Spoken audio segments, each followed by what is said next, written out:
Paano lagyan ng contact info ang lock screen ng cellphone natin? Importante may nakalagay na contact info sa lock screen para kung sakaling maiwan at may nakapulot ay makikita niya ang pangalan at contact number na pwede niyang tawagan. Tandaan lang natin ang dapat ilagay ng number sa ating lock screen ay number ng ating kamag-anak o di kaya kakilala para dun sila tumawag kung sakaling gusto nila ibalik ang ating cellphone. Una, punta tayo ng settings sa ating cellphone. Ayan, pag nasa settings na tayo ng ating cellphone, pindutin lang tong lock screen. Then, pinutin itong contact information.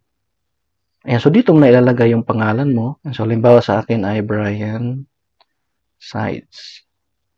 Then, space. Then, dito mo ilagay yung number ng kamag-anak or kakilala mo na pwede nilang tawagan. So, halimbawa, ilagay ko dito ay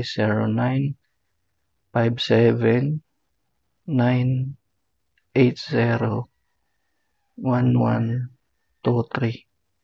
And then, ayan. So, ngayon naman, ilalak ko ang aking cellphone para makita niyo yung ginawa ko. Ayan. So, ito na yung ginawa natin. Brian Side 0957-980-1123. So, kahit nakalock siya ay makikita na yung number na pwede nilang kontakin once na mapulot nila yung cellphone. So, lang kadali, paano maglagay ng contact info sa lock screen ng ating cellphone. Kung nagustuhan mo ang video na to, huwag kalimutang mag-like, subscribe, at hit notification bell para updated ka sa mga bago kong video.